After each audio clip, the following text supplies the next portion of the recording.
चले जाए, मेरी बस्ती में किसी को ये बात ना बताना कि अल्लाह ने मेरे इस अमल के बदले में, मेरे इस नेकी के बदले में, मेरे हज के बदले में 2 लाख हाजियों का हज कबूल किया है। उसने कसम देकर के वापस किया, मगर ख्याल था या अल्लाह ये क्या हो गया, मैं तो हज को भी नहीं गया, मेरे बदले में, मेरे सदके में 2 लाख हाजियों का हज कैसे कबूल हो सकता है।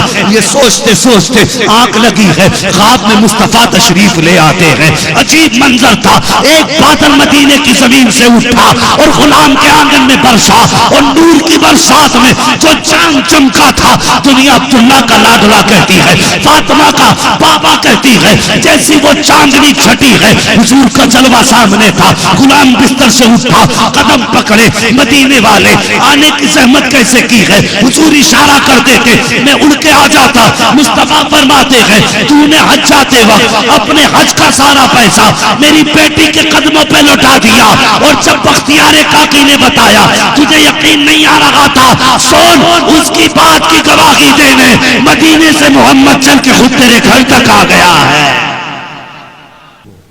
एक मोची था, मोची समझते हैं ना, जूती सिलने वाला। मैंने कहा था इश्क तो किसी के भी दिल में उतर सकता है। मोची था तो उसे बड़ा इश्क था हुजूर से। बगदाद की जमीन का रहने वाला था। उसने रोज एक एक आना बचाया का जिस दिन सफर के खर्च का इंतजाम हो जाएगा उसी दिन मदीना शरीफ को रवाना हो जाऊंगा। बरसों की मेहनतों के बाद उसके पास कुछ पैसे इकट्ठा हुए, जिससे सवारी खरीदी, ज़ादे राह का इंतजाम किया, कुछ पैसे थे। और फिर जब हज का इरादा किया, कितने अच्छे लोग थे, आलिमों से मशवरा लेते थे। आज तो मौलवी मशवरा दे तो कहता चुप रहो, तुम्हें पता क्या दुनिया में हो क्या रहा। ये कह के मौलवियों को चुप करा दिया जाता है, तुम्हें क्या पता दुनिया में क्या हो रहा है। खुदा की कसम, जितना ये जानते हैं इतना साइंसदान भी नहीं जानते। हाँ, ये मुस्तफा के वारिस हैं, ये मुस्तफा के वारिस हैं। तो हज जाने लगा, उसने लोगों को दावत के तौर पे बुलाया। होता ना जब कोई बंदा हज के लिए जाता है तो दोस्तों अहबाब की दावत करता, उसने भी दावत की। एक आलिम साहब आए दावत के लिए, खाना खाने के लिए बैठे, हज करने जा रहे हो? कहा हाँ। कहा थोड़ा सा एक काम करो। कहा क्या? कि कल जाते जाते ना लोगों से माफी मांग जाना। अगर किसी का दिल टूटा होगा तो हुजूर नाराज हो जाएंगे। कभी हमें ख्याल आया हम हज को जा रहे हैं, माँ की खैरियत पूछी कि नहीं पूछी? बंदा उम्रे के चक्कर पे चक्कर लगा रहा है, माँ को 10 रुपए की दवा दिलाने की तौफीक नहीं। तुम्हें क्या लगता हुजूर ऐसे उम्रे को कबूल करेंगे? मुझे बताओ तो सही। आज बेटा माँ के 10 रुपए की दवा दिलाते वक्त माथे पे कितनी लकीरें डाल के कहता कितने खर्चे उठाऊं मैं। हर साल उम्रे को जाने वाले, माँ बाप को दवा ना दिलाने वाले, सच बता तू उम्रा करने क्यों गया था? सिर्फ इसलिए ताकि दुनिया तुझे कहे ये वो है जिसका महीना मदीने में गुजरता है। दुनिया के नामो नमूद के लिए, दुनिया में तू अपनी वाह हासिल करने के लिए। भाई किसी का दिल दुखा के ना जा, दिल दुखा के ना जा। वो कहने लगे सुन, कहां जा रहा है? कहा हज के लिए। कहा सुबह सबसे पहले माफी मांग लेना, कहीं किसी को अनजाने में तुझसे तकलीफ ना पहुंची। सुबह उठा, सबके दरवाजे पे गया, शहर के बाहर माफी मांगते मांगते एक दरवाजे पे पहुंच गया। खटखटाया, कौन? कहने लगा मैं। अपना नाम बताया उसने। किस लिए आए हो? कहा मदीना शरीफ जा रहा था, बस माफी मांगने आया हूं, कोई खता हो गई हो तो माफ कर देना। अंदर से खातून की आवाज आई, हमारे घर में कोई मर्द नहीं है। तो ये सुन के आप कहने लगे क्या हुआ मर्दों को? तो उसने कहा ये ना पूछ, तेरे सवाल का जवाब मिल गया, चला जा। वो वापस पलटा ना तो उसे गोश्त की खुशबू आई। वापस आया, कहने लगा थोड़ा सा गोश्त मिलेगा? अल्लाह अकबर, थोड़ा सा गोश्त मिलेगा? खातून की अंदर से आवाज आई, ओ जाने वाले, ये गोश्त तेरे लिए हराम है, हमारे लिए हलाल है। तेरे लिए हराम है, मेरे लिए हलाल है। अल्लाह अकबर। बस वहीं उस हाजी का दिमाग रुक गया। कहने लगा कलमा हुजूर का पढ़ती हो? कहा हाँ। मुसलमान हो? हाँ। कहा फिर जब शरीयत एक है तो फिर हुक्म एक क्यों नहीं? उसने कहा ये ना पूछ, वापस चला जा। उसने कहा बताओ तो सही, आखिर इसमें क्या राज है? खातून कहने लगी सुन, ये जो गोश्त बन रहा है ना, ये मुर्दा जानवर का गोश्त है और शरीयत में किसी को बिला उज्र के मुर्दार को खाना हराम है, लेकिन अगर जान पे बनाई हो तो फिर मुर्दार खाने की शरीयत इजाजत देती है। इतना खाने की इजाजत है जिससे जान बच जाए। वो आने वाले मुसाफिर, मेरी घर के अंदर बेटियां जवान है, घर में कोई कमाने वाला मर्द नहीं है, कई दिन का फाका हो गया। बेटियों की जब हालत ऐसी हुई, मुझे लगा कि इंतकाल कर जाएंगी, तो मैं घर से बाहर रिस्क की तलाश में निकली। हाथ फैलाने की हिम्मत न हुई। अल्लाह अकबर का जब कुछ हिम्मत न हुई, मैंने एक जानवर मरा हुआ देखा, उसका गोश्त लेकर के आ गई ताकि फिर खिला करके बच्चियों की जान बचा सकूं। अल्लाह अकबर इतना सुना है, उस आने वाले ने इतना सुना, आंख में आंसू आ गए। अल्लाह अकबर जब वापस जाने लगा, अंदर से खातून की आवाज आई कि जब मदीने पहुंचे तो हमारे नाना से जाके सलाम कह देना। जब लफ्ज़ नाना सुना है, पैर रुक गए जाने वाले के। उसने इरादा तर्क किया जाने का, अपने घर आया, आंख में आंसू भरे, जितना ज्यादा राह था सारा बेच दिया, जो सवारी थी वो भी बेच दी, सारा पैसा लेकर के सुबह की सैयदों की चौखट पे आया और आने के बाद दस्तक दी, दरवाजा खुला, चुपके से हाथ बढ़ाया, कहता सैयदा ये तोहफा कबूल कर लो। कहा ये क्या है? कहा जो हज को जा रहा था वो पैसा लेकर के आ गया हूँ। सैयदा ने कहा था कि हज को नहीं जाएगा, उसने रो के कहा था सैयदा अगर आपको रोता हुआ छोड़ करके मुस्तफा के मदीने गया और जाके सलाम कर दिया और आका ने ये कह दिया कि मेरी बेटी को रोता हुआ छोड़ के आया है, मुझे तेरे सलाम की जरूरत लगी है, तो फिर मुंह कहां लेके जाऊंगा? का जिंदगी लगेगी तो आखिरी फिर हो जाएगी। तोहफा कबूल कर ले, अगर तोहफा कबूल हो गया है तो दुनिया भी कामयाब हो जाएगी, आखिरत भी कामयाब हो जाएगी। अल्लाह अकबर। और किसी का दिल दुखा के न जा, किसी को सता के न जा, किसी को तड़पा के न जा, तौफीक दे तो अपनी माफी मांग के जा। अल्लाह अकबर ये कह के वापस आ गया। जब घर आया बीवी कहने लगी सरताज तुमने सितम कर दिया। कहा क्यों? कहा वहां तो नसीब से लोग जाया करते हैं और तुमने जाते जाते जानबूझ के सफर खत्म किया। पूरी कहानी बीवी को बताती, लेकिन गांव वालों को क्या बताता, मोहल्ले वालों को क्या बताता? राज था मुस्तफा की बेटी का, किससे खोलता, किसे बताता कि मैंने हुजूर की बेटी को अपना पैसा दे दिया?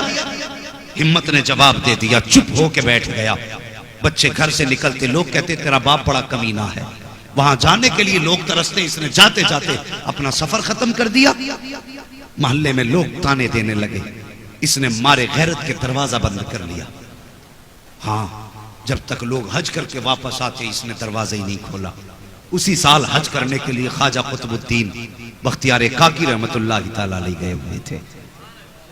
हाँ, जब आने की रात आई ना वापसी की, तो जो आपके साथी थे कहने लगे हजरत चलें शॉपिंग कर लें, कुछ सामान खरीद लें यादगार के तौर पे। आप कहने लगे जाओ तुम्हें सामान खरीदना है खरीद लो। हाँ, बख्तियार का अपना मानना यह है ये आज आखिरी रात है, काबे के सहन में बैठ के गुजारूंगा, खुदा जाने दोबारा ये हरम देखना नसीब हो के ना हो। ये कह के हरम शरीफ में इबादत के लिए बैठ गए। रात के दोपहर 2 हिस्से गुजर गए। आप फरमाते हैं कि आसमान से 2 फरिश्ते उतरे और आपस में बातें करने लगे। कहा इस साल कितने हज करने लोग आए हैं? एक कहने लगा 2 लाख लोग आए हैं। अल्लाह ने कितनों का हज कबूल किया? तो एक फरिश्ता कहने लगा इस बार अल्लाह ने सबका हज कबूल फरमा लिया है। अल्लाह अकबर। दूसरे ने कहा आखिर इस बार अल्लाह ने सबका हज कबूल कैसे कर लिया? तो वो कहने लगा कि एक ऐसा भी हाजी है जो हज करने नहीं आया, लेकिन अल्लाह ने उसकी बरकत से 2 लाख लोगों का हज कबूल फरमा लिया है। ख्वाजा कुतुबुद्दीन बख्तियार काकी कहते मेरे दिल में हसरत जाग गई। ऐसा कौन है जो चल के मदीने तक ना आया, जिसने हरम का तवाफ भी न किया, और उसके आए बगैर उसकी बरकत से अल्लाह ने 2 लोगों का हज कबूल कर लिया। उठे फरिश्तों के पास गए, उसका पता बताओ कि कहाँ रहता है? फरिश्तों ने बताया बगदाद की जाकर के शहर के करीब फला बस्ती में रहता है। अल्लाह अकबर। लोग कहने लगे चलें घर। आप फरमाने लगे घर बाद में जाऊंगा, रब के महबूब बंदे की जियारत पहले करके आऊंगा। आपने सफर किया और उस बस्ती में पहुंचे जहां का हवाला फरिश्तों ने दिया था। आपने जाके नाम बताया, इस नाम का कोई शख्स आपकी बस्ती में है। लोगों ने कहा क्या करोगे? कहा मुझे उससे मिलना है। कहा आप उससे मिलोगे? उससे बड़ा बदबख्त तो कोई हो ही नहीं सकता। इतना सुना आपकी आंख में आंसू आ गए। फरमाने लगे लोगों तुम नहीं जानते उसके बारे में जितना मैं जानता हूं। उसे गाली ना दो। कहा हजरत जी बात गाली की नहीं, ये वो बदबख्त है जो मंजूरी के बावजूद ना गया। उसे गाली ना दे तो क्या कहे? फरमाते तुम क्या समझते हो, मुझे उसके घर का पता बताओ। ख्वाजा कुतुबुद्दीन बख्तियार काकी उसके घर का पता पूछ के दरवाजे पे गए। दरवाजा बजाया, अंदर से आवाज आई। कौन? कहा दरवाजा खोलो तुमसे मिलने आया हूँ। रोने की अंदर से आवाज आई। उस जाने वाले हाजी ने कहा था कि मोहतरम दरवाजा नहीं खोल सकता, अगर दरवाजा खोलूंगा बस्ती वाले ताने देते हैं, मेरे बच्चों को गांव वाले गाली देते हैं, मुझे मेरे हाल पे छोड़ दीजिए, बताइए बात क्या है? आने वाले ने कहा मुझे नहीं जानते हो, मुझे ख्वाजा कुतुबुद्दीन बख्तियार काकी कहा जाता है, तुमसे मिलने की गरज से हरम शरीफ से तुम्हारे घर आया हूँ। इतना सुनना था। उसने कहा हजरत बस आपको आने की इजाजत है, कोई और अंदर ना आए। आपने कहा वादा करता हूँ अकेला आऊंगा, कोई और नहीं आएगा। अल्लाह अकबर। जैसी आपके कहने पर दरवाजा खोला गया, आप अंदर गए, उसके कदम चूमना चाहते थे और यार चीख निकल गई। कहने लगा हजरत मैं पापी हूँ, लोग कहते हैं आह मेरा कदम क्यों चूम रहे हैं? इतना सुनना था। बख्तियार काकी कहते हैं बता तो सही कौन सी नेकी करके घर में बैठा है, कौन सी इबादत तूने की है जिसके बदले में अल्लाह ने 2 लाख हाजियों का हज कबूल फरमा लिया है? इतना सुनना था। चीख निकल जाती है। रो के कहता हजरत जी ये बात दोबारा मत कह देना, अभी तो गांव वाले गाली दे रहे हैं, फिर घर में आके मारेंगे, ये कैसी बात आपने कर दी है? आप फरमाते हैं सुन, मैंने अपने कानों से सुना है, खुदा ने तेरी बरकत से 2 लाख हाजियों का हज कबूल फरमा लिया है। ना सुनना था। रो के कहता हजरत वापस चले जाए, मेरी बस्ती में किसी को ये बात ना बताना कि अल्लाह ने मेरे इस अमल के बदले में, मेरे इस नेकी के बदले में, मेरे हज के बदले में 2 लाख हाजियों का हज कबूल किया है। उसने कसम देकर के वापस किया, मगर ख्याल था या अल्लाह ये क्या हो गया, मैं तो हज को भी नहीं गया, मेरे बदले में मेरे सदके में 2 लाख हाजियों का हज कैसे कबूल हो सकता है? ये सोचते सोचते आंख लगी है। ख्वाब में मुस्तफा तशरीफ ले आते हैं। अजीब मंजर था।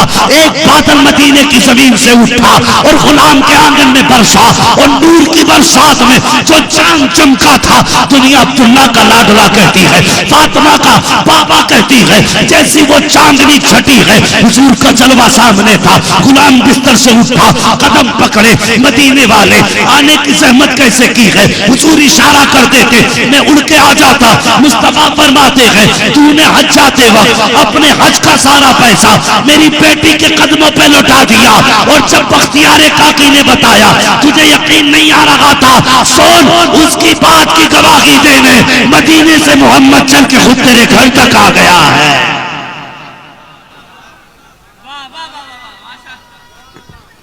अल्लाहु अकबर, या रसूल अल्लाह, जिंदाबाद जिंदाबाद, या रसूल या रसूल, ताजु शरिया ताजु शरिया, ताजु शरिया ताजु शरिया, शरिया ताजु शरिया, ताजु शरिया ताजु शरिया, या इश्क तेरे सदके जलने से छुटे सस्ते, जो आग बुझा देगी वो आग लगा। क्या कहने, माशाअल्लाह।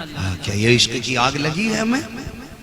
और कभी हम उठ के रोए तो कभी बिजनेस के लॉस पे रोए, कभी हम रोए तो किसी नुकसान पे रोए, कभी हम रोए तो फसल की बर्बादी पे, कभी हम रोए तो अपनी खेती के नुकसान पे रोए।